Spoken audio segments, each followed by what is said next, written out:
इंदापूर तालुक्यातील निमगाव केतकीत झालेल्या शेतकरी आक्रोश सभेत एका शेतकऱ्यानं थेट सुप्रिया सुळेंना जाब विचारला। इंदापूरच्या विकास कामावरून त्यानं सुळेंना उलटसुलट प्रश्न विचारले, तेव्हा राष्ट्रवादी काँग्रेस पक्षाचे कार्यकर्ते आणि शेतकरी यांच्यात बाचाबाची झाली। अखेर सुप्रिया सुळे आणि खासदार अमोल कोल्हे यांनी कशी बशी त्या शेतकऱ्याची समजूत काढली। विकसित भारत यात्रेदरम्यान भाजप आणि ठाकरे गटाचे कार्यकर्ते आमने-सामने आले। विकसित भारत संकल्प यात्रा कुडाळ शहरात दाखल झाली।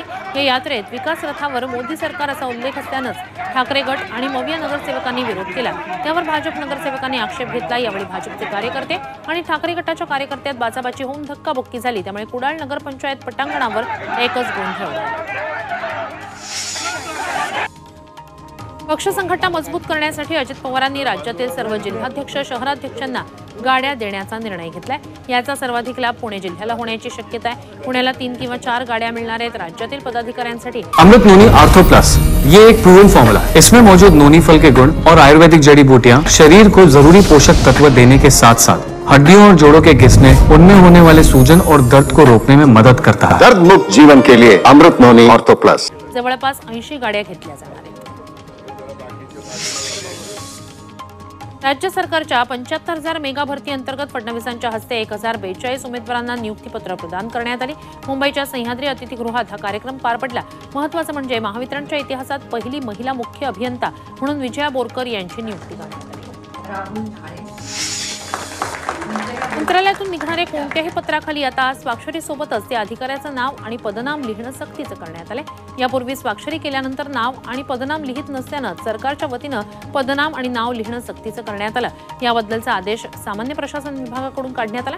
या अगोदर नेमकी सही कुणी केली याचा शोध घेण्यासाठी मोठा त्रास व्हायचा, मात्र आता अधिकारी शोधणं सोपं होणार आहे।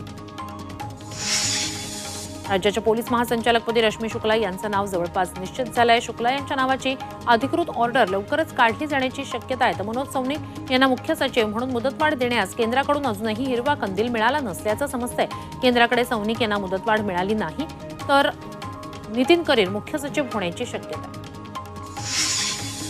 पुण्यात विमाननगर इथे झालेल्या सिलेंडर स्फोट प्रकरणाची सखोल चौकशी केली जाणार आहे। बुधवारी बेकायदा गोदामात एकापाठोपाठ एक 12 सिलेंडरचा स्फोट झाला होता। या प्रकरणाची चौकशी करून दोषींवर कठोर कारवाई करण्याचे आदेश अतिरिक्त पोलीस आयुक्तांनी दिले।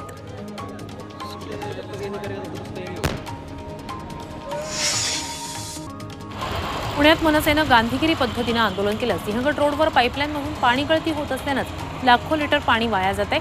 ही पाणी गळती थांबवण्याची मागणी करत मनसे कार्यकर्त्यांनी आंदोलन केलं। गळती थांबली नाही तर मनसे स्टाईल आंदोलन करू असा इशारा कार्यकर्त्यांनी दिला। साताऱ्यात रिक्षा चालकांनी वाहतूक पोलिसांविरोधात आंदोलन केलं। राष्ट्रवादी काँग्रेस शरद पवार गटाच्या रिक्षा संघटनेनं हे आंदोलन केलं। यावेळी पोलिसांचा निषेध नोंदवत गाजर वाटप करण्यात आलं। अवैध रिक्षा वाहतुकीबाबत पोलीस कारवाई करत नसल्याचा आरोप आंदोलकांनी केला। परभणी शहरातील अंतर्गत रस्त्यांवरून नागरिकांसह वाहनधारकांनी आंदोलन केलं। या खड्ड्यांमुळे नागरिकांना मनस्ताप सहन करावा लागतोय। त्यामुळे नागरिकांनी वसमत रोड ते रेल्वे स्थानक रोडवरील खड्ड्यांमध्ये फुलांची रांगोळी काढत प्रशासनाचा निषेध नोंदवला।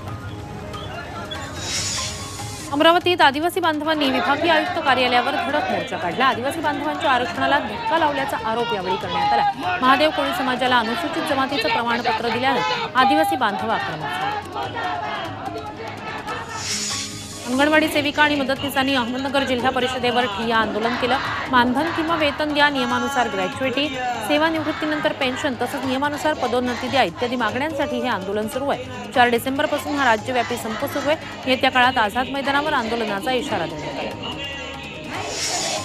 वर्धेच्या जाममध्ये वेगळ्या विदर्भाच्या मागणीसाठी रास्ता रोको करण्यात आला। शेतकरी संघटनेचे नेते मधुसूदन हरणे यांच्या नेतृत्वात शेकडो कार्यकर्त्यांनी रस्ता रोखून धरल्यानं काही काळ नागपूर हैदराबाद मार्गावरील वाहतूक ठप्प झाली होती। तर पोलीस आणि कार्यकर्त्यांमध्ये झटापट झाल्यानं काही काळ तणावाचं वातावरण होतं।